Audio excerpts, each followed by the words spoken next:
Howdy, everybody. Quick, wonderful note about the episode that you're about to hear. Went super well. I didn't know how well it was going to go when I planned out the theme of it.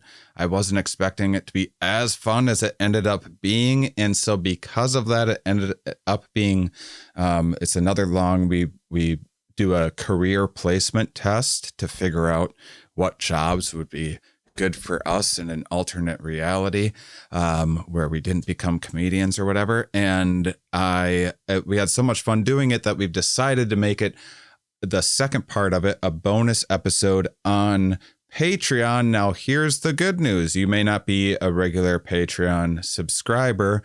We're making it available to the public. So we put out a monthly episode. So just to give you a taste of the kind of stuff that's on Patreon, we're making it a bonus monthly episode, but Patreon allows you to make whatever posts, like whatever tier or public or whatever else. So we're making it a public post.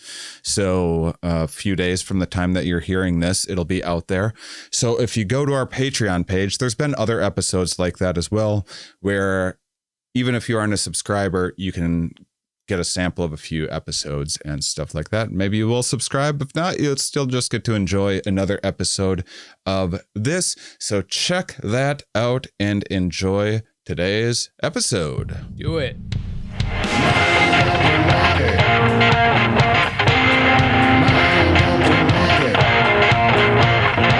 Keep on talking, honeys.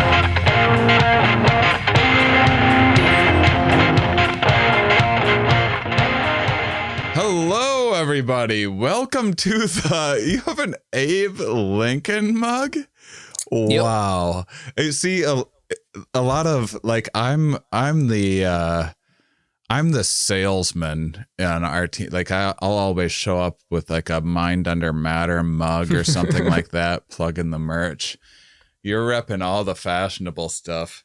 I don't care if I'm not plugging my stuff. I'm going to use an Abe Lincoln mug. Was that a Christmas gift or something? I don't know where it came from. It's one of those mugs that we've just had in the house, and maybe Catherine knows the story of where it came from. But, you know, half the objects in your house, especially if you live with someone, you're like, where did this even come from? I thought this was yours. No, it's yours. No, but where did it come from? This could have a camera inside of it for all we know, like on Yellow Jackets. That would be such an easy place to hide a camera. Find a little mug or something that someone doesn't recognize. That would be a fun FBI trick. Mm-hmm. We're like strangers now. We've hardly talked recently compared to our usual thing we had. To the listener, they wouldn't suspect a thing, but in real life, I've been gone for like 2 weeks and then another week, and then there was no internet, and then moving, all sorts of things. It's the new year. It's the first one of our new year, and we're going to get caught up on some bonus episodes that we missed for all our Patreon mummies, and so just a slight delay on that, but I think we'll just plan our holiday break a little better next year. But I put things out on Discord, and they were mostly happy for us that we got a little break in. Nice. But yeah, so we're catching up. We were going to record yesterday, and then I was just in such a bad mood. For 2 days, right? For a few days. Well, it happened. There's a few factors. One, an underlying factor is the holiday time, and my brother came to visit, and I went hard. Like usually when my brother and I are together, we drink way too much.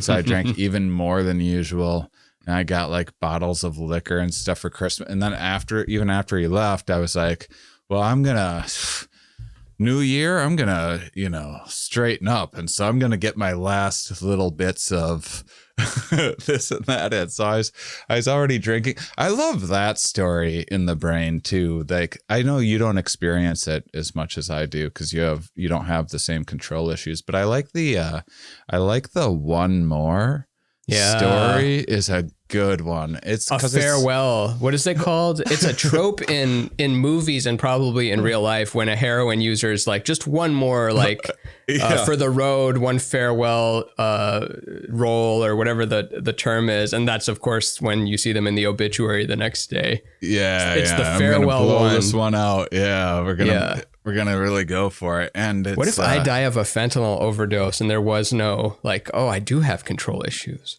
I was just eating fentanyl this whole time.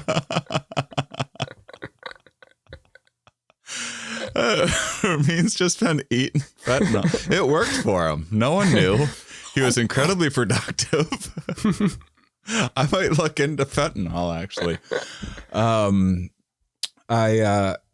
then, but I like the other thing about the one more, it's especially, I mean, it's a little sad, like in that situation when you're by yourself, but it's especially kind of comical when you're with other people and you do the one more, because then it's like, it's for them. This is okay. I'm gonna stay. I'm gonna have one more for you guys because I care about you guys. Yeah, I see you so not often. I'm going to put the substance that I like putting down my throat, because how much I care about you guys. That's a fun narrative to get. And it tricks me like very often. Yeah. So I was like, it caught up with me. I was already feeling a little bit of a low mood, but I've been exercising regularly. So it's been fine. What are we talking? Pickleball, running around? Well, that's the thing. So then I did a Here We Are. I started getting into strength training and lifting like every other day. I've never done that before. It makes me incredibly uncomfortable. But this time around, it was like, this isn't so bad at all. So you never know. You just hit a different stage of life and all of a sudden you're like, I can lift weights in a gym and it isn't absolute torture for me. Cool. Yeah. Maybe we'll be gay in like 20 years. Like, it was just, I didn't think it was for me, but it's great. That's exactly the conclusion where that was going. But I had so anyhow, I had a Here We Are episode that may be out by the time this comes out. This episode, sorry again if it's a few days late. We try to put them out every single Monday. We've been incredibly consistent. We've been late so few times in our first year of doing this. I'm so proud of us, actually. It's I don't think of myself as someone that has their shit together, but we have had our shit together with this show. Oh yeah, and especially you. You left for a month and we didn't miss a single episode. I leave for 2 days and we missed 3 episodes. And so I did a Here We Are. I haven't done a COVID update episode with like a virologist for a while. I reached out to this person who is, I like her because she doesn't give a fuck. And Jessica Brinkworth is her name. And she's just like a normal virologist. She's like barely on Twitter. She's just a regular old person with a job. She doesn't have the insecurities of the average, entertainment show business scientist person or. Yeah. And she's been the most correct every time in that she's like right from the beginning. She's like, this is the years. This is like when everyone else is like, maybe like through the summer or whatever, or maybe 1 year. She's like, years. This is a years long. I felt thing. that too, but she has the knowledge to back it up. I just felt it. Yeah. And she's given pretty accurate stuff since. So I had her on and it was great information and everything, but it just bummed me out because I was before that, leading up to that, I was like, I'm figuring out what tour to put together. I've been writing a bunch of stuff. Are we going to do a Mind Under Matter tour? I don't know. And then I talked to her, this this Omicron variant is, so the R naught, the average number, granted this is in a population like in the natural world where no one has any immunity to anything, no natural immunity, no vaccine, no anything. That's the average number of people that one case would transmit it to. And so the OG COVID was 2. So that's like pretty transmission. That's considered like fairly high transmission. The 2 out of 10? Like every one person that gets it will give it to 2 people on average. Oh, okay. And then this is 5, right? There's exponential growth, and the flu has like 1.4. Okay. And this is looking like it maybe has 10. 10, which would make it 5 times. Oh, so it's 5 times as much as the OG. Yeah, which would make it like one of the most contagious viruses. But it's not as deadly, right? Well, or we don't know. It's more. Yeah, I mean, nothing like the measles was less deadly. Like if you look at it, killed like less than 1% of people that got measles. So everything that's more than like the measles was 15. Everything that's more is less severe. But then there's repercussions people don't know. Like the measles, you get I should have brought this up in the episode. The measles, you get like children that get measles often get this immune amnesia stuff where the immune system can't respond to future threats. So then they just end up getting sick with all sorts of other shit for the rest of their life. And like that doesn't show up on the obituary. No one puts like measles on the obituary, but it was still like, and so there's factors like that. And also she was also like, the idea that it's milder or less severe is misleading because so many people are getting it. It's showing breakthrough transmission with people with natural immunity, especially and some vaccinated people, and then like I guess the standard for mild is like not on a ventilator. like, I mean, there's also people that like, I just had a runny nose or whatever. That's mild. But like a hospital's definition of mild is like, you don't need. The nurse can take a bathroom break for 5 seconds without you dying. Yeah. And it's all graded on a curve depending on like how full a hospital is. There's like setting up tents outside hospitals and shit now. Yeah. I knew it was something because it didn't seem like if it's just another cold and it's more contagious, then it shouldn't be as much of a worry. But I knew there was a worry aside from it just not being deadly. Yeah. And then I like get online and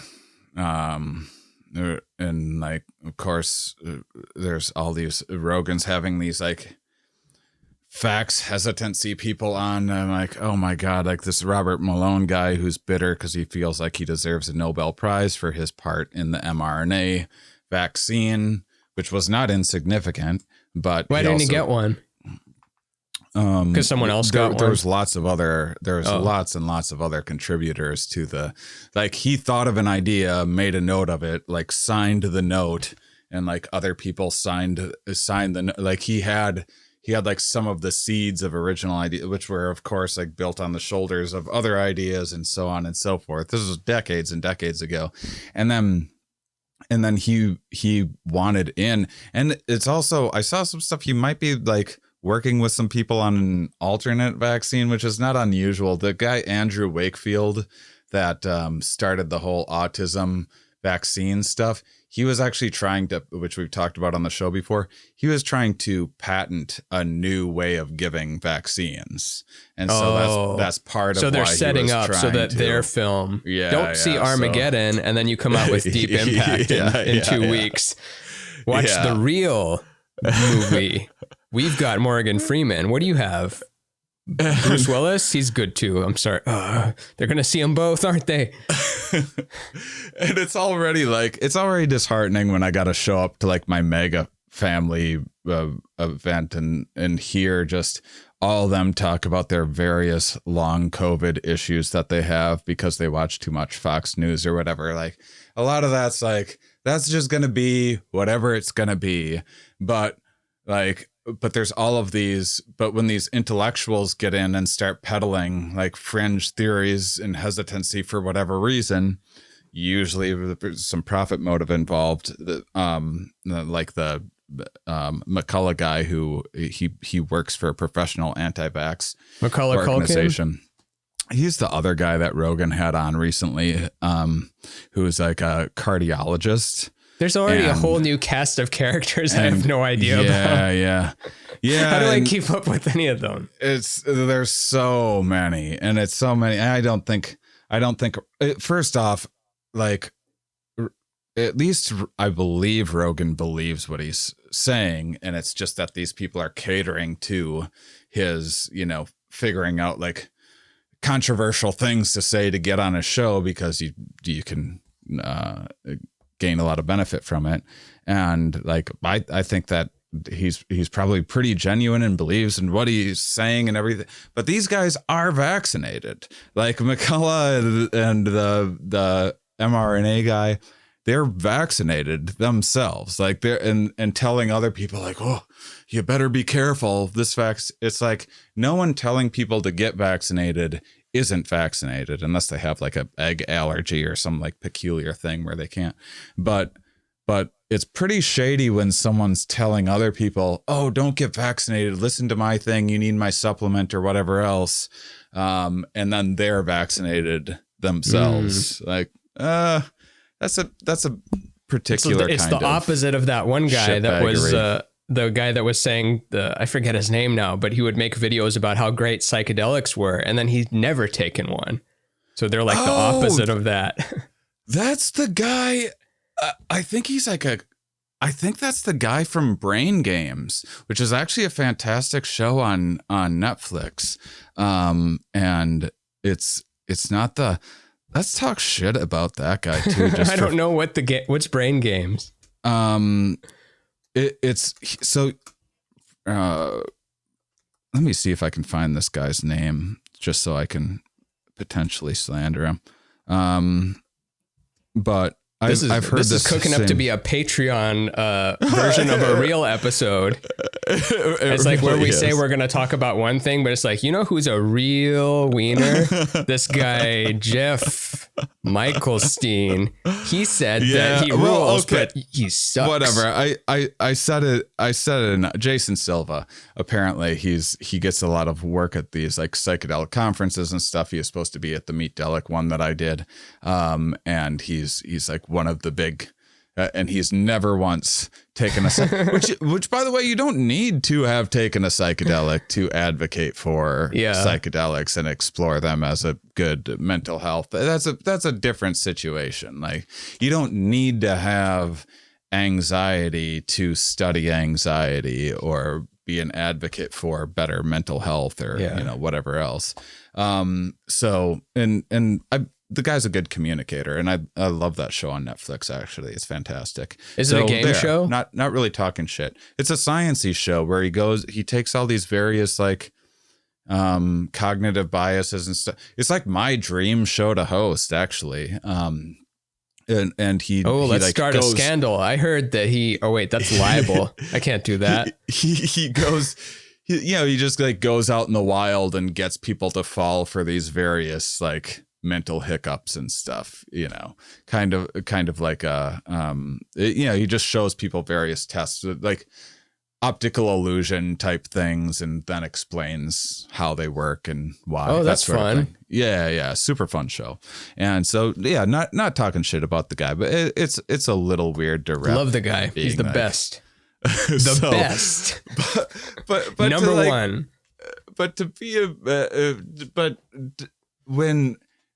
when the world needs to be vaccinated now more than ever, like this month, definitely like everyone needs to be boosted and to be vaccinated yourself and to know, and then telling other, like making money off of telling people like, hey, I'm just asking questions here. Why can't we ask questions? And just saying inflammatory stuff just to make a point that you should have the freedom to get to spread false information. Because that's what it's about. Like, we should be able to say anything. Here's misinformation for you. And then people don't know that they're hearing misinformation. Yeah, when is it saying fire in a crowded theater? Where is the line of that? And where is the line of, North Korea?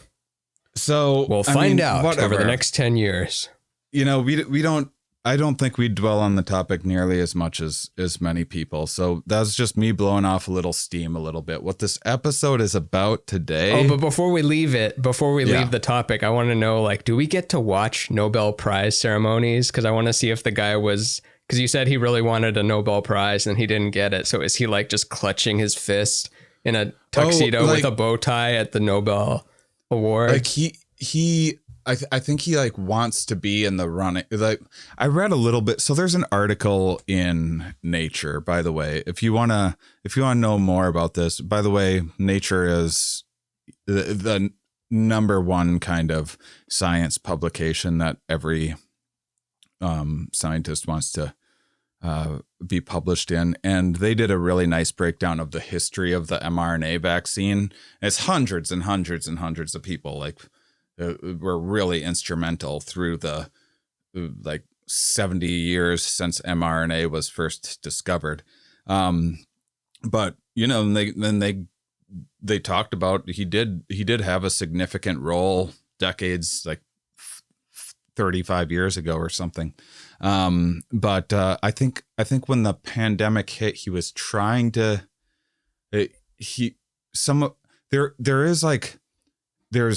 there's shady stuff. Like, obviously Pfizer and Moderna and these different companies, they have incentive to patent these various things. And so, and it's up in the air whether they even have the like legal right to patent some of this stuff. And so that's a whole mess, and it shouldn't be patented. It should just be opened up so other countries can make the vaccines themselves. So, fuck that for not doing that. I'm not like some pro big pharma guy. It's just, I'm a pro-vax person, and we need vaccines, and you can't make them in your bathtub. And what are you going to do? But anyway, so he's clearly salty about it. You could hear him over and over again in any interview that he's like, I was the inventor of the mRNA. People say that I wasn't, but I was the inventor. Like, I got to check it out now. I think for next episode, I'll return with knowledge about the Karl Malone guy.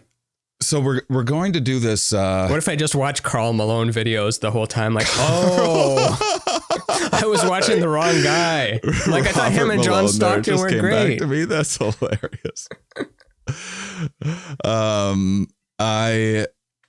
So I wanted to do this for a while.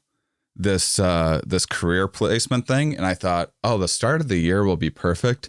And then after the last few days that I've had, I'm like, maybe I do want to find something else to do. Here's the thing: I don't really, like I've said before, I don't miss stand up, and like if everything magically like became okay, I would love to do a Mind Under Matter tour for sure, but I don't. It's not like, I just need the spotlight again. Like, I just need fucking money. Like, if we could do this show and the other things that we're working on, or here we are, paid the bills or whatever, I'd be thrilled. Like, I don't need to tour during a pandemic. Like, I don't, like, I'm not saying like it's morally wrong or anything for comics to be doing shows or for people to go to those shows, but I also can't honestly tell anyone that I think it's a good idea for them to pack shoulder to shoulder next to a bunch of strangers right now in a small room. Like, I might go and do a show and do that, but like, I can't go like, come on, it'll be fine. There's nothing to worry about. Like, I think it's a bad idea, actually. I genuinely think you're putting yourself in an unnecessarily risky predicament that might have consequences, not just for you, but other people that you may infect. And so it's like, it's a bummer. And So what's Jessica? You said Jessica Brinkworth? Yeah. That's the name? She's worked on vaccines and stuff in the past. What's her the diagnosis of, she thinks like we're in for another 3 years. 3 years if we're lucky. Well, you got to understand, like in terms of packing people shoulder to shoulder inside, that's a very different situation than how much this will affect most people's lives. I think most people, you know, the numbers start going down in fall or whatever. The weather gets nice again, and you can, you know, I'm in Wisconsin right now, where if you want to see people, you got to be inside. And so that was the other thing. So I stopped going to pickleball. So that bummed me out. Yeah, it bummed me out. I have like, there's some people that have a garage that they play in. So it's just like 4 people, and I'm going to go to that. And then I wear a mask in the gym because everyone's spread out really far. And I'm in an area that doesn't have like crazy high rates, but it's just until the end of February, things are going to be like, I mean, just think about that. Every person that gets COVID on average gives it to 10 people. I don't even see other 10 people. I know. It's misleading because some people that's if no one had any immunity, and weren't vaccinated and whatever else. So it's in real life, it's less than that, but the We're all numbers seeing are fucking it, though. skyrocketing. Even in anecdotally, because I remember the first round of COVID, it's like, does anyone I know have it? No. And then you're like, oh, this guy's grandma has it or something. But then, or this one comedian gets it. And then now everyone but you and me have it so far. Everybody, dude. Like literally every human being has it right now. It's like my entire, if I go through Instagram, it's just comics canceling sad shows faces in bed because they have COVID. Dave Waite's whole house, everyone except Dave Waite has COVID. Yeah, they don't want to touch him. I don't know how the guy in the worst shape, that is the messiest, least conscientious person in that whole house. He's like and then he's like out smoking cigarettes and everything. He's the one person out of 5 dudes that doesn't have, and they're all in the house still. Yeah. He's been like keeping away from them, but still. No, they got to study him. It's so many people. I sure hope it's super mild. I would love for that to be the case, but that's the other unfortunate thing that they're putting out there. Like this Robert Malone guy, and Rogan tweeted this, linked to this really like suspicious blog that was like 20% off vitamins and stuff. And his comment was that Omicron is actually, it's really mild, and most people just have like the sniffles or whatever. And so it actually protects your immunity. So it's actually good. It's actually good for you to get it, because it's good for you to get COVID because it will protect you from getting COVID. Is the logic that they're like telling to millions of people. They're telling this to, like, you know, otherwise smart people that are just paranoid and like fringy things. Isn't that kind of like, I mean, this is an exaggeration, but the bug chasers, which with AIDS and HIV, those types of people you hear on TLC that want to get AIDS because then it's like a huge weight off their shoulders, because then they don't have to worry about getting AIDS.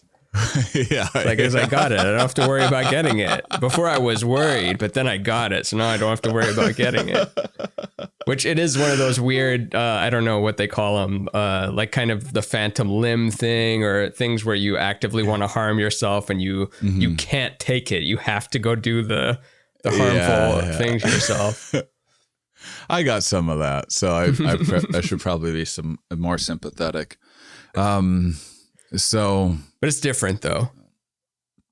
So yeah, I mean, we can also just like chat about this stuff, but that was, I just wanted to get that out. That's why I was in a sour mood. I'm in a much better mood today.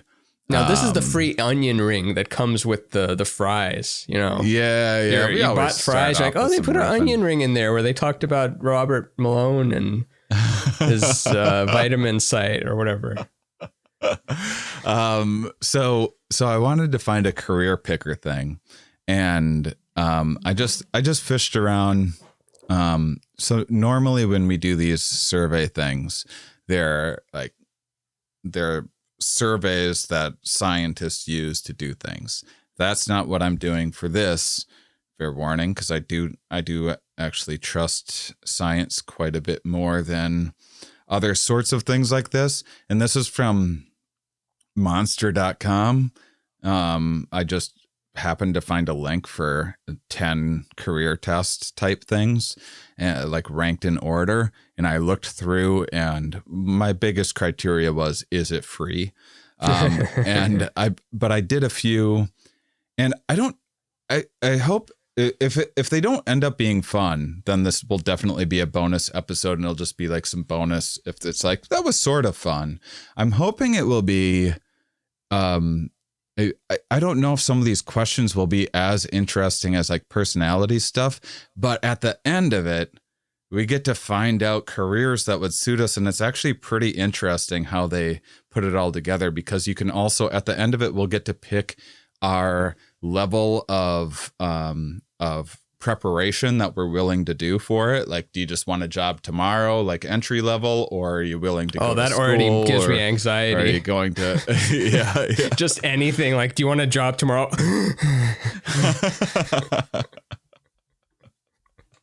I know.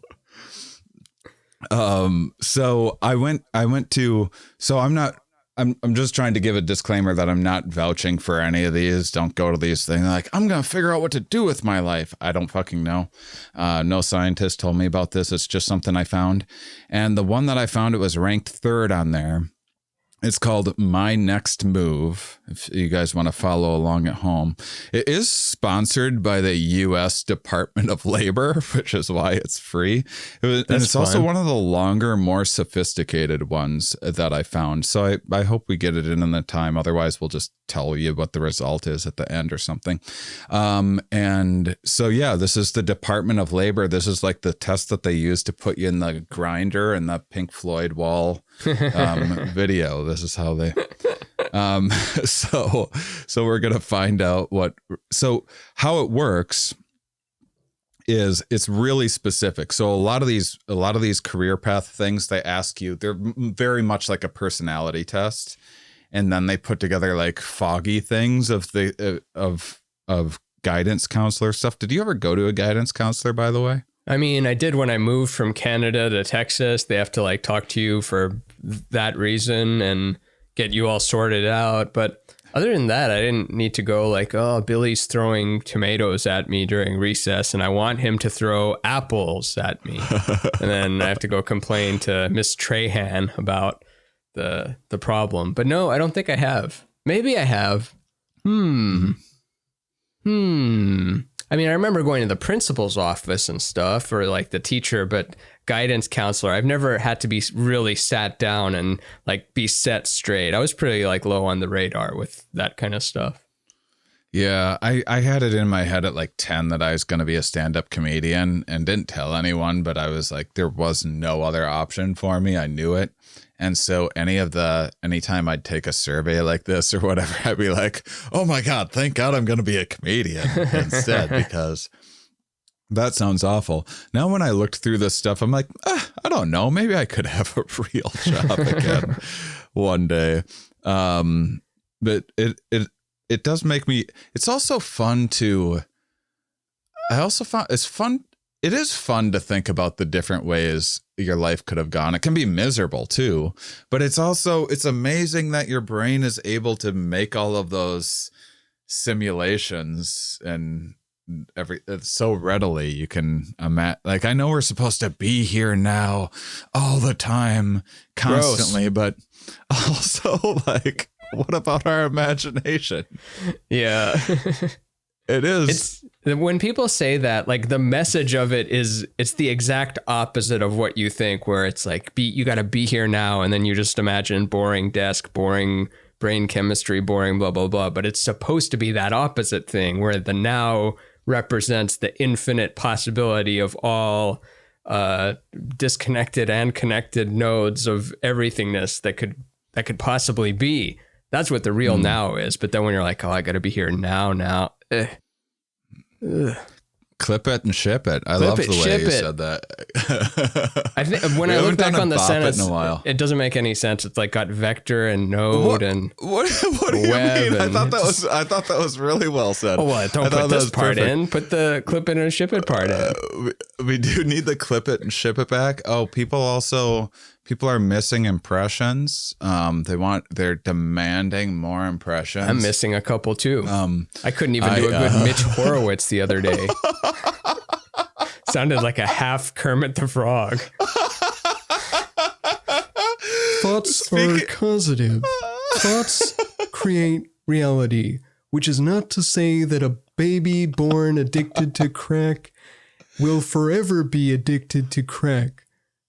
Some things are unfortunate and there are forces beyond our control, yet thoughts propel into a reality of pure mystical magic world. Oh, that's great. Oh, what the best was I saw him and I feel like I'm making this up. No, I'm not making it up. No, it's true. He was waiting to come out on stage and give his lecture, which was a lovely lecture about how Mahatma Gandhi was like this really like straight-laced kind of lawyer guy, and then he became the more peace love blanket guy connecting to the mysticism later. But when the MC was introducing him and about to bring him out, and then he emerges from a closet, he was just standing in the closet the whole time. And he's like, oh, it was really hot in there. I was in that closet for like 15 minutes. And it's just like, you could have just sat in the front row. You don't have to make the grand entrance out of the closet. But I appreciate that he had the commitment to just wait in that hot closet in the summer and then wait for the MC to bring him out. I was doing, I had a fun Peterson impression that obviously I can't do it justice, so maybe you'll enjoy it. But I've been, I've seen this a few times because I'm not a Petersonite, but I'll scroll through Instagram and I'll see a video once in a while. I'll be like, oh, I'll watch a couple minutes, see what he's up to these days. I don't agree with half the shit he says, but he has this one I actually think is fantastic advice, but it's just funny the way that he says it. When he goes off about the importance of writing, it's amazing because he's always just like, if you learn to write well, you'll become an absolute murderer. And it's such a strange, like, you will be able to... You'll be a serial killer like Dexter if you just like he's like so over the top with you'll slay all of your enemies. So like I mean I agree that writing is mightier than the sword, and we've seen that countless times before, and it just really gets to you when you see people. No, now we're both doing Mickey Mouse today in honor of Disney's 50th anniversary. I can't do it without going Mickey Mouse. That's why you're the impression one on the show. Fine balance. But yeah, you're right. He does it amplify things to make the point. You'll be like Jeffrey Dahmer. If you can just write, you'll be literally eating people's skulls and the brains, not just the skulls themselves, but the brains too. That part's important. People don't talk about that as much. You see people talk about it on the right, but you're seeing more people talk about it on the left. All right, here's this throwing a little the career quiz. Throwing a little sweetness to those honey bears. We'll get back in the groove. Maybe. It'll be like early Mom. What do you mean? We're in the groove. We're grooving too hard. We'll get out of the groove. That's the problem. We're grooving too hard. We'll get out of the groove and get to business. My one regret of the first few episodes of Mom is that we didn't just dress in 70s clothes. So that when we look back on it, we're like, now let's go back to the early days of Mom. And then we've got like sideburns and bell bottoms and just...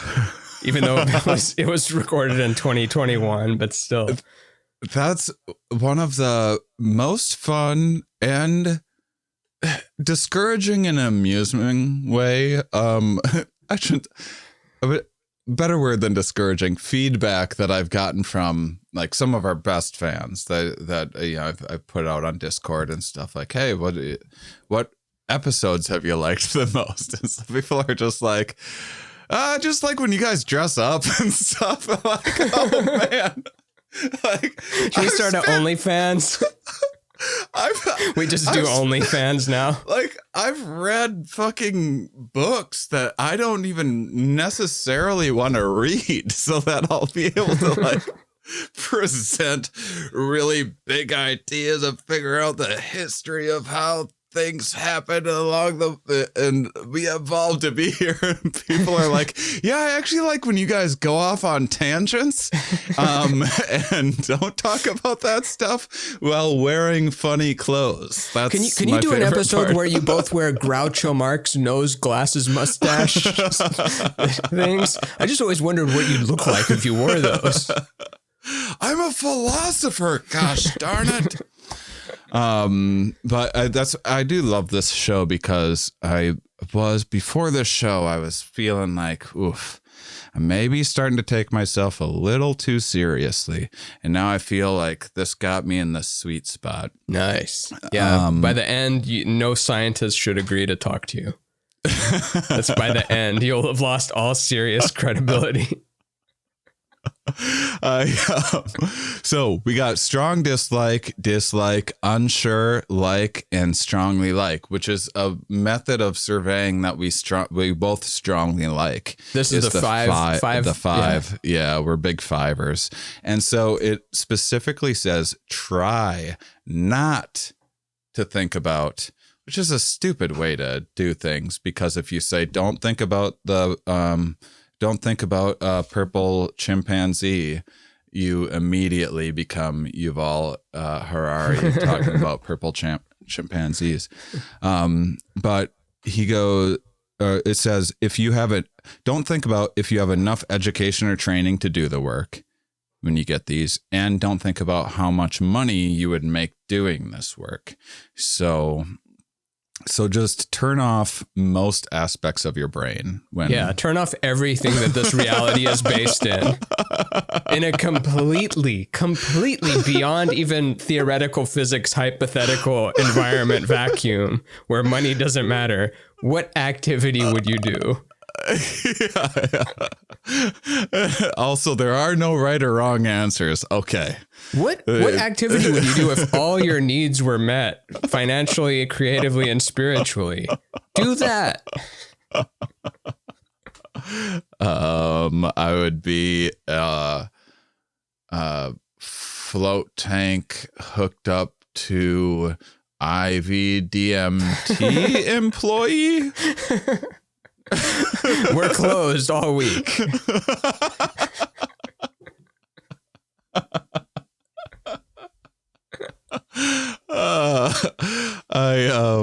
All right, here we go. Build kitchen cabinets. Sure. I'm into building. I have built kitchen cabinets. That's the question? Yep. Strongly agree. You're strongly agreeing? Build kitchen cabinets sounds like a blast. Okay. I've made furniture before. You know what? You talked me into an agree. I thought I was going to be unsure. Lay brick or tile. Oh, that's got to stay the strongly agree. Because that's... Really? Are you a manual labor person? In theory. When it's happening, I'll pick up a box and do it, but I'm not. You're not going out seeking it? No, not really. But I don't know. There's something satisfying about, the whole idea of stonework and like picking up these heavy things and making an actual building. Yeah. I mean, I've done just tons of that shit. I also did a lot of like entry level kinds of that stuff. And yeah, you're coming from like, from a real place. And I have like PTSD from some of the stuff. But build kitchen lay brick or tile. I mean, I always liked detail work, but I did a lot of just lugging crap around and. Oh, detail would actually be more fun. Oh, details details. Yeah, get into that. Get into doing like detail work in kitchens and stuff. But Way like better pipes than, and like, gas lines, roofing a house.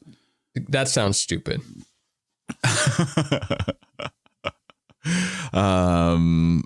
Develop a new medicine.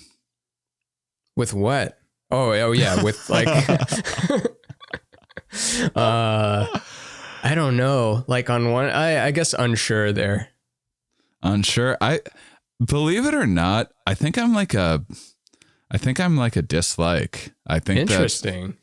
I know. Doesn't feel like, because a lot of that is probably watching a centrifuge and then like, okay, and now let's put it in this petri dish. And now, okay, I've got this data point. Now I've got to do 1,000 more. And then I got to submit the paper for 1,000 more people to confirm what I found on this thing, which it's a house of cards. The whole thing's going to fall apart if it's not building. Crazy. Yeah.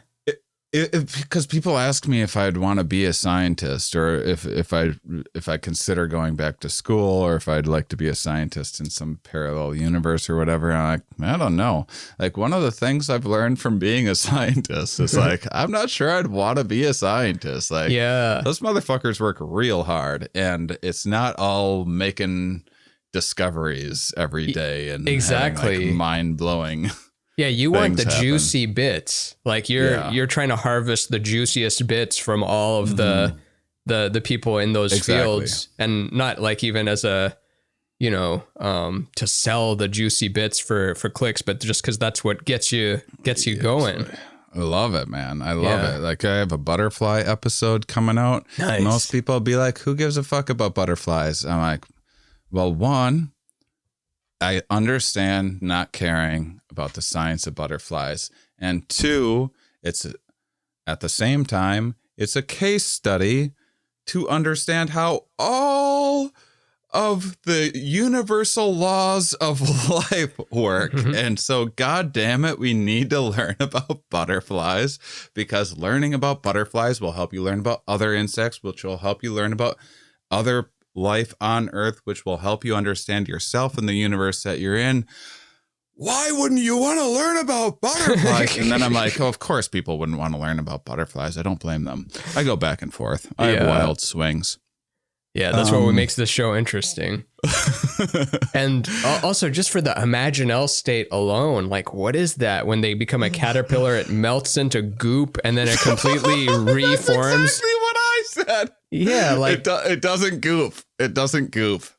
It doesn't. What does it become? It keeps some of the parts and stuff. It doesn't. Oh. It doesn't completely go away, and it just like adds on to things. Oh well, I've got a turns few onto other things. I've got to report some of these motivational YouTube videos then. The butterfly doesn't retain a single cell of its previous self, and it's a metaphor for your transformation into a light being. And then you get this actual like scientist person like, well, actually, if you look at this diagram, we've got it maintains the main thorax of the caterpillar, and you see the eyes are still intact, and as a matter of fact, most of it. Yeah. Well, shit. It's just that the brain is one of the fun takeaways was. One of my favorite things to share with anyone, and I know I've shared on the show before, is the sea squirt that fishes around, has a brain, and it's like a fish-like thing, and it finds a place to land. It's going to be there for life. It attaches itself, and that's just going to be there filtering shit for the rest of its existence. And a brain's just this waste of energy, and so it just digests its own brain and eyes. I love that so much. But the if we were just so lucky. I know. I wouldn't even need barbecue sauce or anything. Just get this thing out of here. Just sit back and eat your own brain. But the butterfly's like just the opposite. Like, it doesn't take a lot of brains to be a caterpillar, and it takes a lot of brains to be a or a lot more by comparison to be a butterfly and to navigate around and everything else. So I thought that was pretty cool. I guess queen bees do something similar, where they like don't need their brain as much once they find a place to live. Anyway, love that stuff. They're just eating royal jelly and laying eggs, right?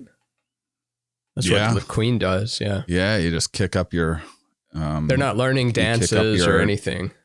Pseudo sting and, sting Females have stingers. Males don't. Really? Males have stingers, but they don't have a toxin in them. The stinger evolved because it was the area in the female that carried all of the eggs eventually got co-opted for toxins. And so because and that's what delivers that sting is the toxin in it.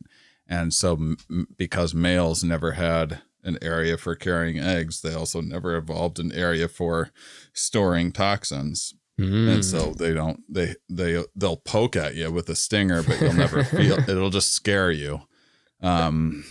So that cut your chance of being stung by 50%. Might just be a male. Nice. See, some one of the good ones. That was some imperfect not all men statistics that I threw out there because not all men. I just caught that reference. That was when fun. you say like not all men, and then you give up like some bumblebees don't sting. The men's don't have toxins, so not all men. Study ways to reduce water pollution. You into it? Studies to reduce water pollution. I want it to happen, but if you sent me a link to even a summary of an article of it, would I read it? End water pollution. Unsure. No, disagree, because it just doesn't sound that fun. I'm sorry. I'll lay the bricks down. You go inside. You study the water. I think I'll study water pollution because here's like I'm not going to sit there and look at the vials of water. I want to be like the marketing guy. I want to figure out how to make an impact on humans to get them to how to translate all the scientific jargon into something that's digestible so people will understand the importance of water pollution. Fun. If someone wants to pay me to do that, I'll do it. Sir, can I see your bottle of Dasani? I'm just going to pour a little bit here. And if you look through that microscope, you see that little amoeba-like thing moving around there? That's AIDS. Now, we're trying to get this out of the water. We only need a small donation, $20, $40. Can you help us out? Can you help us clean the water from the AIDS? And then the microscope is just a little video. You already thought of a different approach than what I had in mind, but I like it. I think at every angle possible. Have you seen Don't Look Up, by the way? It's very funny, yeah.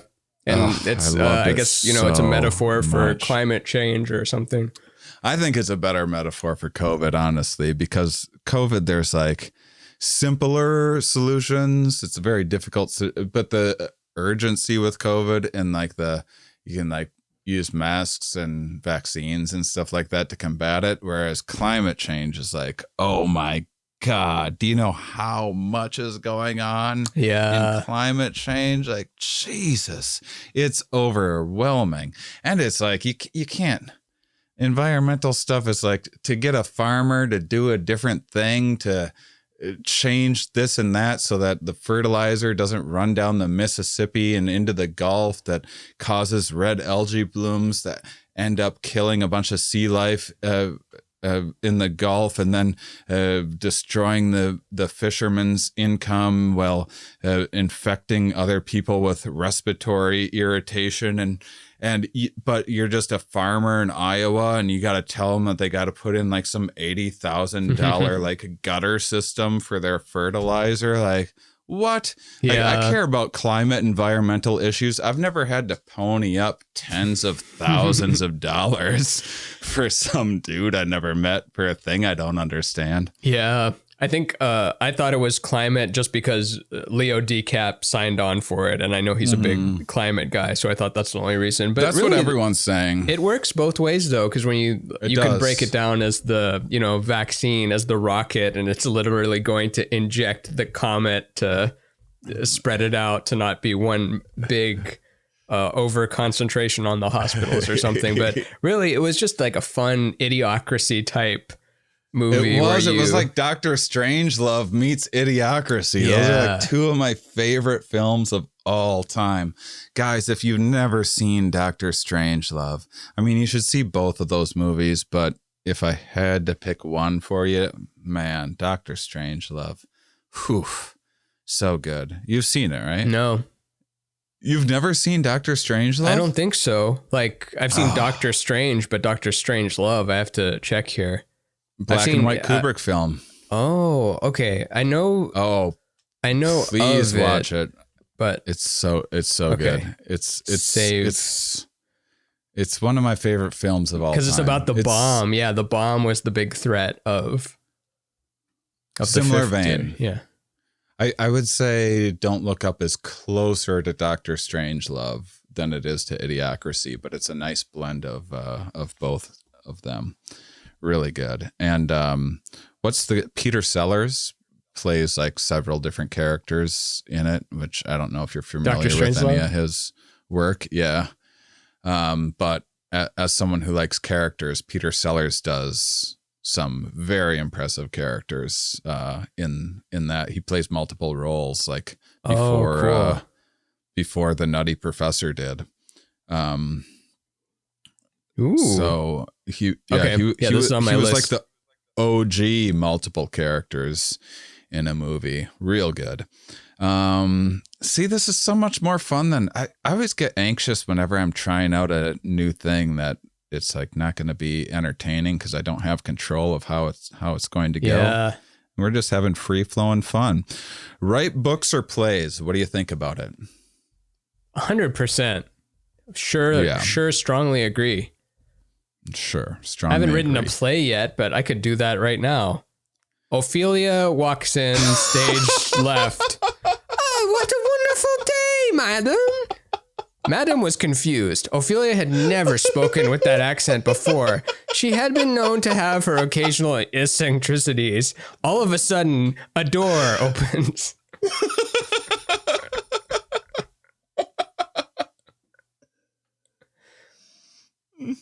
Yeah, I'd love to make a play.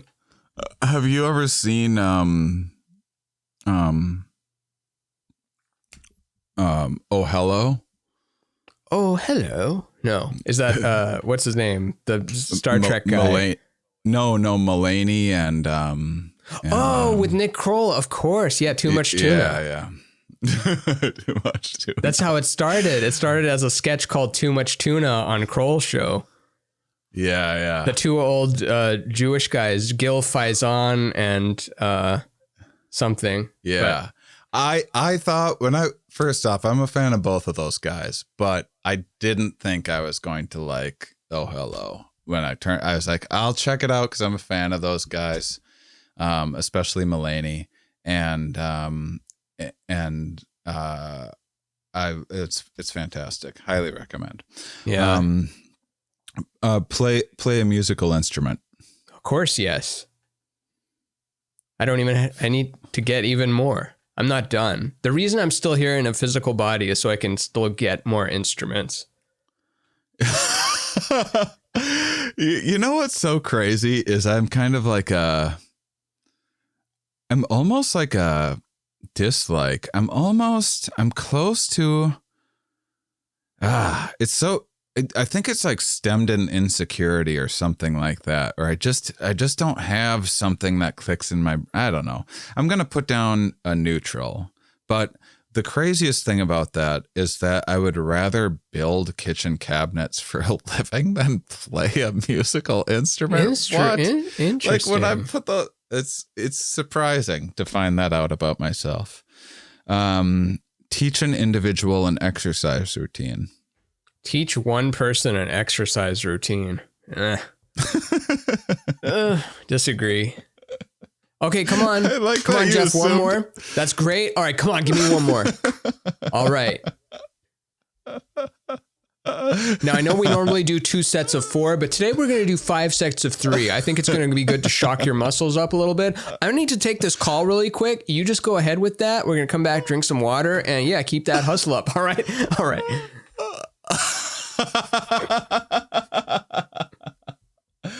That's very good. I think that I would, and as someone who needs teaching for exercise desperately, man, I'm happy to be a student, but yeah, teaching, no. I'm not a director because that falls in the realm of directing, and I don't think I have that in me. I don't like telling people what to do. but I am an animator. So I do like I'll use you as my little plaything, but I won't, I don't want to tell you, hey, go stand over there, but I'll crop you out and then put you to the other side of the stage and then animate you walking forward. I don't know if that's a control thing. Like, I don't even want to verbally have to tell you, go stand there. I want to just do it. Huh. I guess that's why I'm the boss around here. Yeah. Who's the boss? Because I just don't. I keep track of like our employees and stuff, but that's not that I'm good at it. It's just I don't mind doing it. Other than I'm liked, right, editor? What? Other than I'm liked? Other than I am liked. Oh, yeah. I'm liked. I'm fun to work for. I thought that was a question. If it's lucrative. But yeah, I help people with personal and emotional problems. Yeah, strongly agree.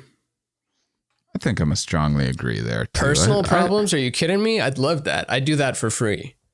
Yeah, I mean, I have group overshares on. Where's Fernando? You broke up? Why? Are you still talking? Oh, that's fucked up.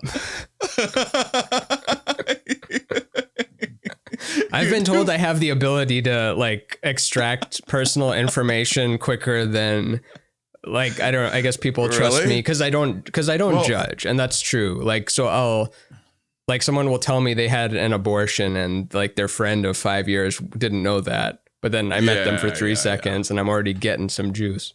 Yeah, samesies. I think that I have I think that it's not a unique trait to comedians to have people that I think people often see comment like, oh man, well this guy's or lady, this comic is expressing themselves. I feel like I can share these things that I can't normally tell people. It seems like it's just a thing that happens if you're a comic, which that is makes sense. So much better.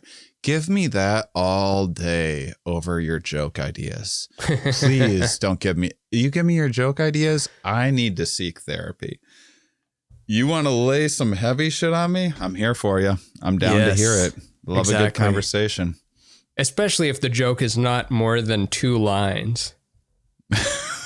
Don't tell a story where you're like already losing track of the details. And then at the end, you just have to fake laugh. And then you realize it's not good.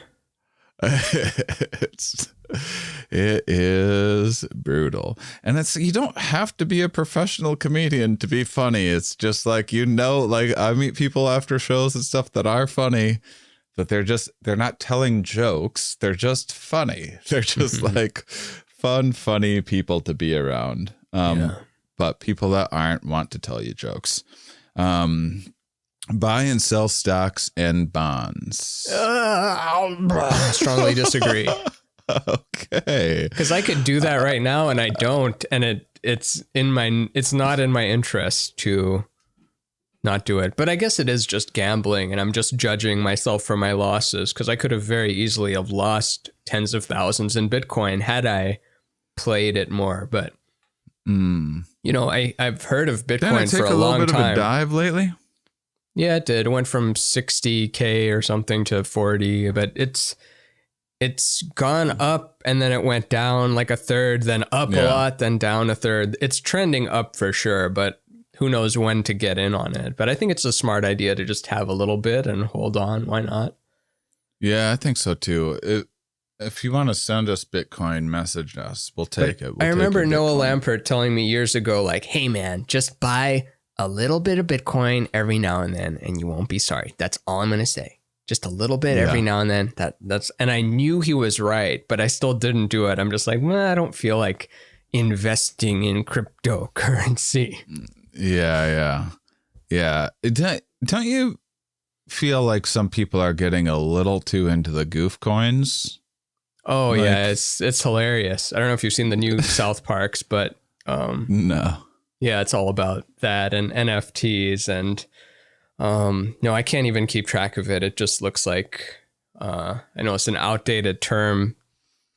Looks like, what do they say? It looks like Greek to me. It looks like Chinese to me, but it's like, oh, $ Apple going down, go Ajax all the way to the moon, buy moon coin, buy ass coin, buy Dogecoin, buy like, and then just already falling asleep.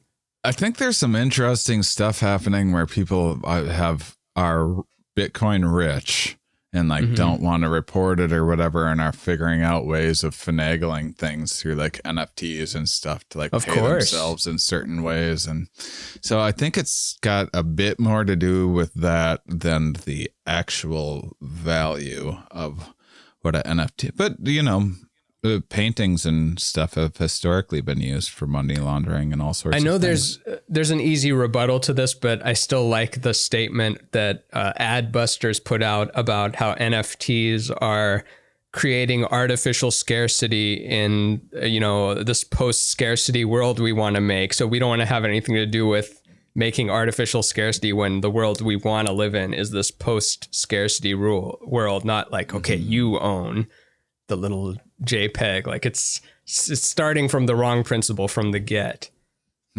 Yeah. There's less aspects of it that appeal to me than do appeal to me. NFT wise, Bitcoin is like, I don't know. My brother's smarter than I am and knows computers better than anyone I know. And he's very big into Bitcoin, so it's an smart anecdote, but I trust him. And it's better than, the current financial institutions. And I know they're an even bigger environmental impact, but it's still, it currently doesn't look fun to me to make NFTs other than the shot of having to sell a gift for 10 grand or for 100 grand or something. That sounds fun to me, but because that's my only motivator, I can't do it because it feels slimy to me. But no judgment to you. Enjoy your $10,000.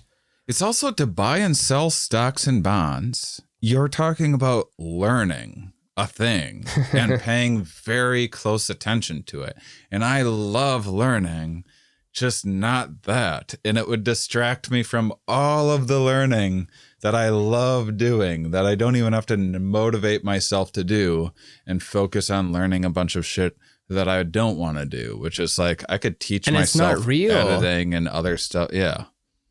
But it's a shell game essentially. And the stuff you want to learn about is the actual, like what is actually happening with biology and physics and these like things interacting in the real world, not the, selling each other's houses back to each other, like selling this when it's down, getting this when it's up. And you're just kind of making a little pyramid scheme.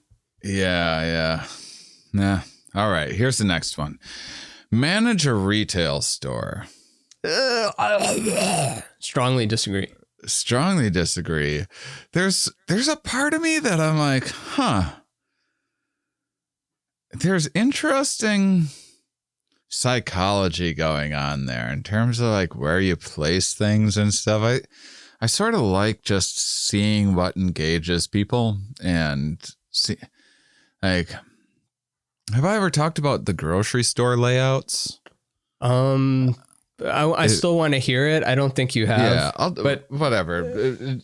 I'll say if I have, it's only been once, and people are like we talking cereals, sugar cereals, close to where the kids see it, that kind of thing. Oh, that sort of stuff. So there's a lot of things like that, but one of the big ones that I think will change the way that you look at stores once grocery stores once you know it, and it certainly changed the way that I shop. Is that they put most grocery stores, and it's not like grocery stores are sitting around plotting. It's just that this is what has worked in the past, and every grocery store's like copied that, and evolution, trial and error. People stumble upon things and it works. They often don't know why they work so well. But in a grocery store, you go into the produce section first and you're buying a bunch of healthy things. You walk in like, yeah, berries. I love berries. Oh, pepper. Hell yeah, pepper. And you go through all these things. So then by the time that you get to the cereal aisle and the stuff that you absolutely should not be getting, your brain's like, well, I'm just look at all these apples that I bought. I'm taking very good care of myself. And you're much more likely to then indulge and buy the stuff that you shouldn't buy. And then they also, that's why they put those last, like those kind of self-control impulse buy things at the counter. Cause you've already made. A grocery store is riddled with decisions if you aren't armed with a very precise list and know exactly what you want, which I highly recommend. Even doing. within item lists, like let's say in the 50s, it's like peanut butter, milk, eggs. There was probably just one type of each of those. Now you have to make a decision within each item rather than like I have to decide whether I want to get peanut butter or almond butter. It's which peanut butter. But then you already have your brand and it's easier to just do your Amazon's choice for you and have Michael Garfield posted about this recently, but how information eats attention. And so as information grows, then attention shrinks. And that's what we're dealing with as this current age. It's just an abundance of information and a scarcity of attention and where to get the right thing and all that. Yes. Oh man, I was thinking of an art piece for you recently, and it was about information overload and being overwhelmed, and it was like a guy crouched down holding an umbrella just getting stormed on by information. I can't quite remember the context. Maybe it'll come to me in a bit. But might be a fun piece. Put a pin in it. I like that sort of, I like that, like I love behavioral economics stuff. I like marketing stuff. I never thought that I would when I was younger, but once I got into learning science and like super obsessed with just how the mind works, human psychology stuff and various primings that leads people in different directions without their knowledge. It's like, oh, that's so fascinating to learn about. And so whether it's reducing water pollution through doing that or getting people to Patreon or managing a retail store, I just like that. Like, I'm not trying to manipulate people or like get one over on them. I just like it's so interesting to me. It is. And the grocery store in particular, it's a circus and everything is intentional. Like every box is where it is for a reason, whether they're trying to move more of it or the company paid extra to have them featured there, perhaps not even just have a row. It's like, we want the new Frosted Flakes with a little cinnamon basketball in it. We want that to have 3 rows of the same cereal. And we want it next to this cereal that is our big competitor, and so on and on and on.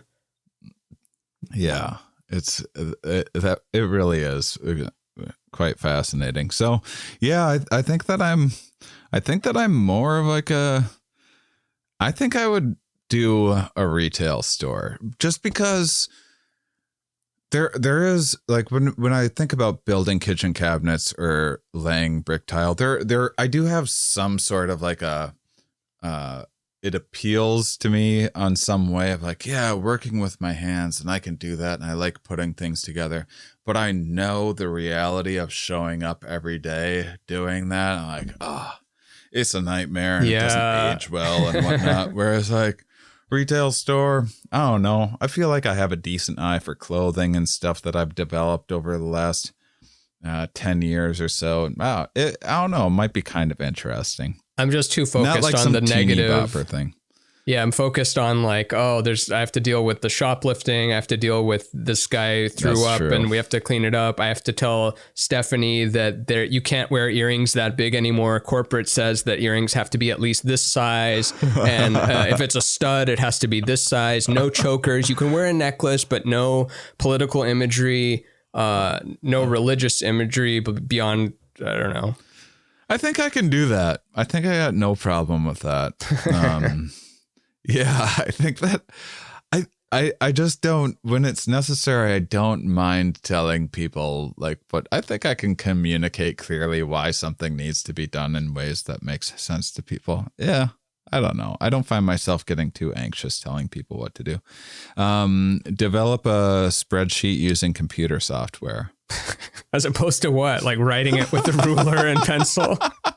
Would you use computer software using an you will power your computer using an electrical outlet in your home, and your home is powered by the power grid, which is using coal power or a hydro. Yeah, of course. Spreadsheet using computer software, but this is an old test probably. No, spreadsheet sounds like when you're imagining a boring corporate job, you're imagining a spreadsheet. So I'm going to have to give that 2 thumbs down. They really put the wrong word in there because no one thinks of a spreadsheet. Actually, there are people once in a while. There's people that like data and stuff. They like seeing things really organized in a way, and the ability to move those. Some people get down. My parents are really good at it. They both are good at programming for Excel and write software for Excel and that kind of thing. I remember doing a couple classes in high school and actually enjoying them. And I did not like high school at all. But in my adult life, no thanks. Okay, I'm going to prime you by saying this just seems horrifying to me. Proofread records for forms. Or proofread records or forms. Sorry. That's strongly disagree. And I know that the dial doesn't go back that far, but believe me, I'm twisting the dial very far in that direction, trying to snap it off. I sometimes shock myself by just how incredibly bad I am at proofreading. It's like, I'll never learn. I don't know if it's just like this thrill that I have from just blasting out something and just hitting send without giving it a second. I don't know what it is, but my goodness, I am the worst proofreader the world's ever seen. All right, repair household appliances. Okay. Agree. There's something about that, figuring out a thing, wires and stuff. I don't know. I feel like I've got to put an agree down there. We've got 4 broken appliances right now, so I'm particularly interested in why they aren't working and how I can communicate the best way to fix it. Because, for example, the dryer and the oven aren't heating up, and I could be like, hey, we need a new dryer, a new oven, but it's possible that if those were replaced, it still doesn't work because I think it's the gas line. I think we're not getting enough gas pressure into both of them. So even if they were replaced, we might still have the problem. So I'm like, what is the problem? How do we get an oven? How do we get a dryer?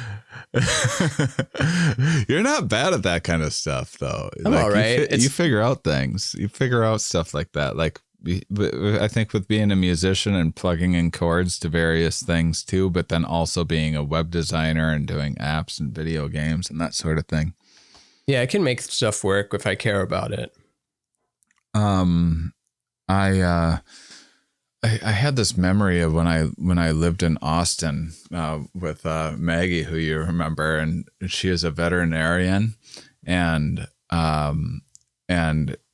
we had this dryer that the vent got detached, and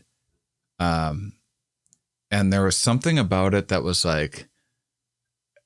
it needed a maintenance person to come in and fix it, basically. And I looked at it and it was like, no, it doesn't. It's literally just the vent needs to go back on the thing, and then you tighten it with a screw and it's fixed. It's so easy. All I have to do is pull this out.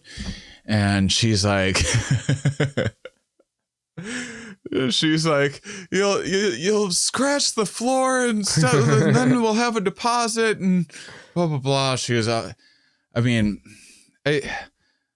I create worry if you live with me as like I wouldn't blame a person for worrying about any decision that I make if you're living with me. But anyhow, I knew that it was a simple fix, and she was away at work being a veterinarian, and I'm like, I'm gonna sneak. It's not gonna scratch the floor. That's ridiculous. And I start like sneaking out the dryer, but just in case it scratches the floor, I just got it out just enough, and it's in a tight closet, and there's walls on all sides, and I got it out just enough so I could like get my body down behind it upside down and put the thing on and turn it with a screw, and I pull it out a little bit, and then I go down and I dropped the screwdriver or something once. The first go at it didn't go well, and I reorient myself, and I'm hanging upside down, and I do it again. I'm just about to get it on, and I slip, and my whole body goes upside down behind this dryer, and in doing so, my hand went across the little vent in the back of the dryer and sliced open my thumb. You probably can't really see it, and it just started gushing blood everywhere, and I was trapped upside down behind this dryer with no phone or anything. And I'm like, oh my God, I'm going to bleed out. I'm going to bleed out behind this fucking dryer. That's going to be such a weird thing to walk into, is just a pool of blood and a upside down corpse of your boyfriend behind this dryer. I got myself out. It wasn't that big a deal, but then I wrapped my finger up. I had to call her, and I was like, yeah, I'm going to need you to bring home. I didn't have health insurance at the time. I was Bring like, home some stitches. Bring home some stitches and stuff. I cut myself. And then in the hours before she was getting home, it was also, I had put off cleaning the house all day. I promised this was going to get done. And I think I even told her I had already done it. Oh. And so I'm like holding my hand above my head and cleaning all the dishes with one hand and cleaning the house stuff with one hand. And then she gets home and she has some Novocaine and stuff, and so she puts the Novocaine in, and then she goes with the hook to start stitching my thumb. And I'm like, oh, that's awful. That's that the Novocaine's not working. And she had some more Novocaine, and she was it just for gerbils or?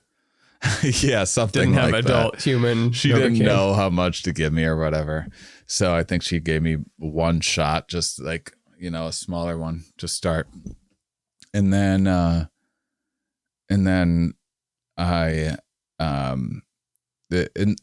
so she gives me the second one, and then she starts going, and I'm like, this is still horribly painful. And she's like, well, I'm out of Novocaine. I'm like, all right, well, I'll just finish it. I'll just do it without anesthetic. There's no choice. You just gotta. It wasn't that bad, but it was painful. I would never choose to just sew a huge gaping wound Don't on they my make glue? body together with. Instead of stitches, why isn't there like glue made of nutrients or something, so that the nutrients like get absorbed by it while your skin heals around it? There's got to be a patent for stitch glue. Like no more stitches, no more Novocaine, just glue it on and watch it spawn new skin. Yeah, I think they have some stuff like that, but I'm not sure. Medical questions, not my forte. It is cool that we heal at all, but when you look at other species and the rate they heal, you're like, oh, we got gypped there. Yeah, like lizards will just break their tail right off. Like part of the reason why they have a tail is just like, well, something gets you, you just break that tail off, and then they got a little piece of something, you run off while they're chewing on your tail, then you just grow your tail back. Yeah, maybe we'll harness it. Maybe we'll find a way to regrow limbs and stuff. I feel like we've already talked about this, but that's par for the course. After she stitched my thumb, my like entire arm went numb, and I was like, "Oh, you just need to wait for it to work." Like, how did you not know that? Like, you've been torturing animals. You've been actually torturing animals for like a decade. I wonder how much of vet to human overlap gets muddy there. Like maybe there's less of a delay time the smaller the animal or something, but might have to do with like brain size or something, as well as all the number of receptors that you have in your brain. Who knows? Yeah, not me. But yeah, fun story. All right, next one. Did she know because it was because of the dryer? And did the dryer get fixed?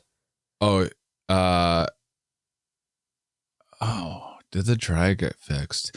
No, because you didn't make it. Because I think at that point I needed okay, you win. I had. It was such an easy fix too. That was the worst of it.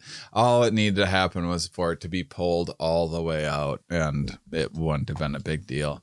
But got stitches in my hand. Trying to not get caught, you got extra caught. Extra caught. Yeah. All right. The next one is raise fish in a fish hatchery. Agree. Sounds fun. Get to know them a little bit. Teach them what I know. Watch them die because their lifespan is so short. Regular. Yeah, I like things with a nice like a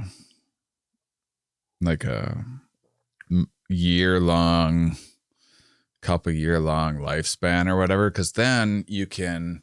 I was talking about this with the butterfly researcher. Actually, you can really study the evolution of things really well, like in your career, because if you're studying elephants or something, you won't get to see them evolve, and if you're studying bacteria, they're just evolving so too fast. Quick. Yeah, fish is just right. It's the Goldilocks thing, and it would be fun to invite people over. Like, hey, you should come by the hatchery sometime.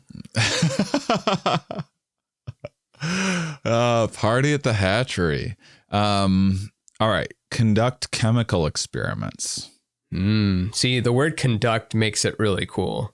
If it said perform, it's like, maybe. But conduct chemical experiments. What happens when I pour this blue fluid into this clear fluid? Perhaps I'll get a light blue fluid. No, it becomes an explosion of orange. Welcome to my laboratory. Yes, agree. Regular agree. You do a good impression of Jobs.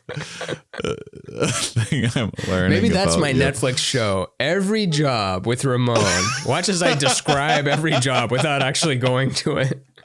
And they'll have some animators make what it looks like. Not me. Too busy. That would be a funny book. Here's my idea of what your job is like. Here's the 20 most common jobs. Here's what I think it's like. Yeah, like 3 good things and 3 bad things. Three things I think is what's cool about it. 3 things I think that sucks. Like, I don't like chemistry. Chemistry is really hard for me. Any really small nitty gritty stuff, like that's why I have a little bit of a hard time with the real small, like when people look at like, oh, whoa, that's what the COVID virus actually looks like, and look what it does in the cell, and I'm just like, wow, I can't believe I just do not give a fuck. Like I don't. It's not the level of that I view things at. I view things like longer evolutionary time, and so for some reason I just don't chemistry just doesn't do it for me. Same with like botany. Botany is one where I really want to be into botany so bad, and I just cannot get myself Too to just slow, right? take a botany class or something. I don't know. It's just kind of complicated on a different level that I just got to get in there. I just got to start. I read this fantastic book about seeds. Is it called Seeds? And it blew my fucking mind away. And it was just all about the various ways in which seeds have evolved. Like some of them, have, like the ones that only activate after a forest fire. Oh, They're like weird. basically indestructible, and then you heat them up to a certain temperature, and then after that they'll start spreading life. There's just all these weird things like that that seeds do. So cool. I wish I got into more stuff like that. I want. Maybe we should do a seed episode sometime. Oh my gosh, it's been like 10 years since I read that book. I had that's not true, 6 or 7. I had an episode about it at some point. Had a seedologist on there. One day I'll have I to am an listen expert back on to my seeds. Here Once We it Are. is sprouted, I cannot tell you a single thing about the thing. But when it's seed form, I'll tell you everything. That's a lot of what science can be like. Yeah, I'm like, oh man, I gotta just listen back to my old Here We Are episodes and be like, because there's periods of time where I know a bunch about a certain thing, and then you just lose it after a while. Just goes away, and you retain little bits of it. And you get excited about a thing, you learn a bunch of it, and then eventually it just atrophies. Yeah, at least Seeds from is your one of those conscious things. mind, it would be fun to know if it's actually all there in your subconscious archive. I do surprise myself constantly when I'm interviewing a guest. And I'm like, bing! Oh, I It's actually there. know a bunch about this very subject. I can't believe that. Like It's- high recognition but low recall. And then there was another Yeah. thing that I forget. But yeah, those were the two. So you can't generate the answer yourself, but if it were on a multiple choice test, you would know it. Yeah. All right, next one. Study the movement of planets. Speaking of, don't look up. Study the movement of planets. See, that's one of those ones that sounds so cool. Outer space, I Jupiter. know. When is Halley's Comet coming back? But it's probably terribly boring. It's gotta be the worst. It's right? peaceful. It's probably very It's peaceful. peaceful. You're up there on the mountain in the observatory with like running a DOS computer from 98 and mapping like where the stars are moving, and like, this doesn't make any sense. Oh wait, it does make sense. I'd rather build cabinets. Exactly. I'll be laying bricks for those cabinets to be built in. And you got So what are you on that? You're a neutral. You're a strongly disagree? disagree. Strongly I actually disagree. disagree. I'll study them. They have to work on the graphical representation though, because that part is really lacking right now. I wonder if you're an astronomer, like the new people show up and they just want to talk about the nature of the universe and stuff. And I'm like, God, we've had all these conversations Mhm. already. Just It's you just in do the like work. You put the data in. in Don't Look Up, the guy from that talk show where they have the scientist come on and he's supposed to tell them about the world ending, and he just goes like, before you tell us the important news, is there aliens out there? Is there life out there? He's like, well, the universe is very large, so I guess it's highly probable. Yes, there is life out there, but just everyone wants to ask the basic ass questions like, was there life out there? What about another Earth? When are we going to Mars? That Mars thing, I was just thinking about it again. It's such a Don't Look Up, because it was the character in Don't Look Up felt a little Elon Musky to me, like a mix between Musk and Steve Jobs or something Yeah. like that. Like more Musk, and The mannerisms were a little more, and but actually, yes, like Jobs too. that character was really fun. What a Mhm. unique character. That whoever that dude was that played it crushed it. Hold on. Uh-oh. You got the Got the but there was, because I was just, it's really interesting that I think I'm being too hard on things when I say this, but it's funny to have something like COVID, whatever, not a big deal for a lot of people. Global warming, yeah, well, they'll figure it out. But like Elon Musk wanting to get to Mars, people are like, yes, immediately, all hands on deck.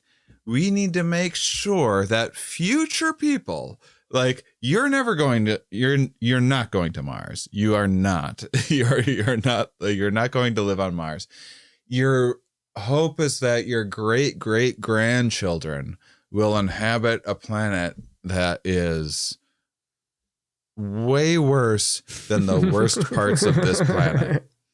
And that's like, but it inspires and it gives you hope. Like, okay, I guess. Like, it does for a different generation. It doesn't for my generation and yours too. We're in the same generation, I guess. We're both millennials technically, but millennials like close to Gen X cusp. But yeah, it's very 50s. Like, in the year 2000, you will live on a moon base and perhaps a Neptune base, depending on how hard you work, which is the exact measure of how much you'll earn. Yeah. But we were born and we're like, wait, when did we go to the moon? Oh, in the 60s. Have we been back? No. Okay.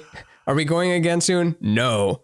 Okay. That's and then really we've just watched things get less hopeful in a lot of ways, more hopeful in other ways. But I feel like we just had a different narrative. We're not the space age generation. Yeah, I mean, I was thinking again, I was telling some, I had canceled my New Year's Eve plans to meet up with friends in case listeners don't think I like practice what I preach. But and then I did a virtual thing with people, and I have the Savannah thing came up again. I told you about the Savannah house. I'll say it again in case I didn't, which they had some guy had a lead on, like, he worked with Edison or something like that. He was the first house in Savannah to have light bulbs installed and didn't tell anyone they knew. And then he invited all these people over and surprised them with it, blew out all the candles after nightfall, and then turned the lights on, and they all ran screaming from his house because they thought it was exploding. Have I told you that before? No. And oh yeah, and then for like months afterwards, every night at dusk, like hundreds of people would go outside this house to wait for the lights to come on and like clap and celebrate that the lights came on indoors in this house. And now we just take it for granted just how amazing that is. Like, before we start every one of these episodes, I'm like, Ramin, can you fix this one light on your thing so it's like slightly better? And it's this whole like, oh God, just pain in the ass that we're like, we need to be lit perfectly all of the time. Yeah. just for joke things that we do. What will the next generation take for granted? Just every generation sits on top of miracles that we just take for granted and only notice when they're missing. So perhaps eventually we'll, if, I have to always preface it, if we don't decline, if we just keep going in this direction, like if the holodeck goes out, you'll be pissed because then every wish won't come true immediately. Yeah, the opposite of that is why I don't care so much about the like, or I don't take offense or like get worked up of like the social justice warriors taking another word from us or whatever, because I'm always like, well, no kid's ever going to know or miss the Cleveland Indians. Like, like I know it feels like a loss to you. But any kid that grows up without that is like a slightly better, like, is it worth making such a fuss about all the time? I don't know. That's not for me to decide, really. I don't care. I don't care about the conversation that much. But like, if you lose a word a year, like most of those words that you lose, some kid growing up never hearing that word, I bet their life isn't worse for not hearing like that ethnic slur or whatever. Yeah. You know? And new words are always being generated, and it is a constant arms race between the shutting down the hurtful words and new hurtful words being generated. So Right. if you really want some, you can find some new ones. Yeah. All right. Next question is, man, we should wrap up soon. We're not very far through this. Oh, I thought you were going to say we're usual. not far from the end, but yeah, okay, we'll go a little quicker.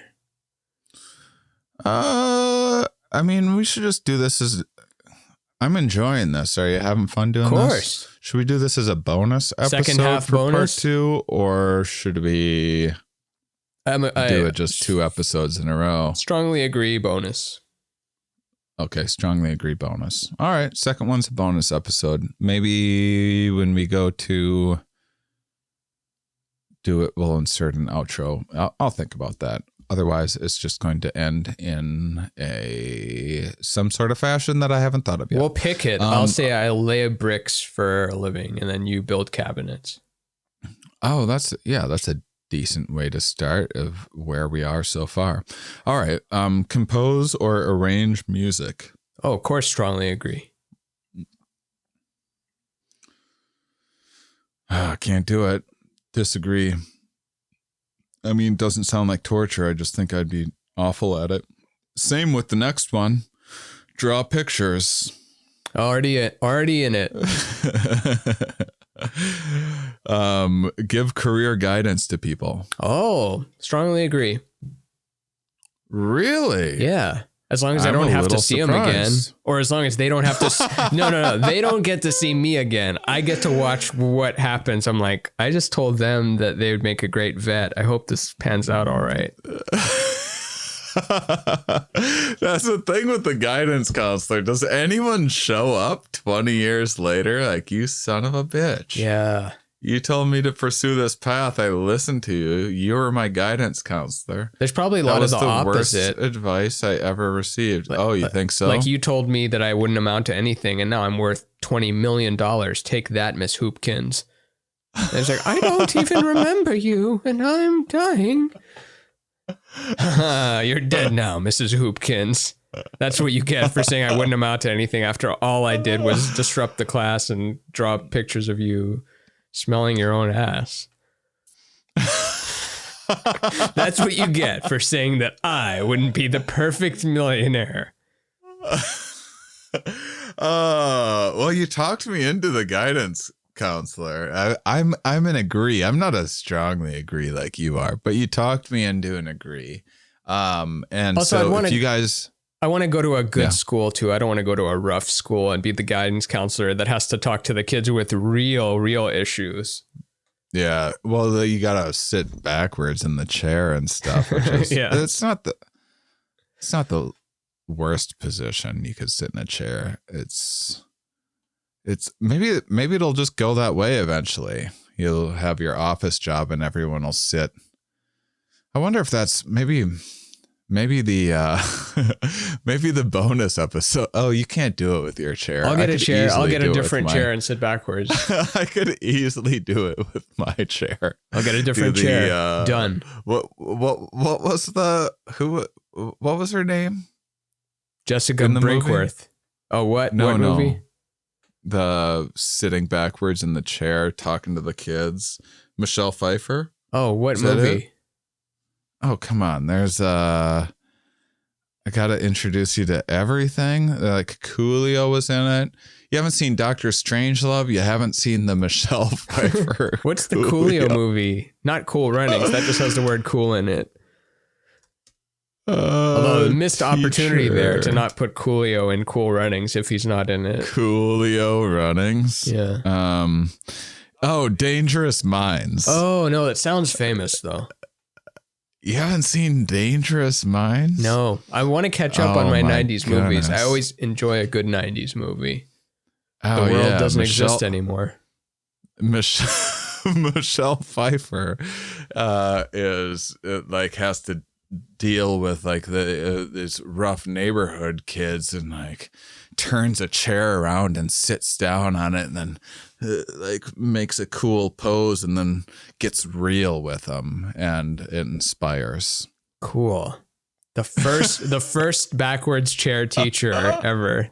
It was the first backwards chair teacher. Much like the Edison light bulbs, the first time someone did that in real life, they probably ran off screaming. The person sitting in the chair the wrong way. We thought she was exploding.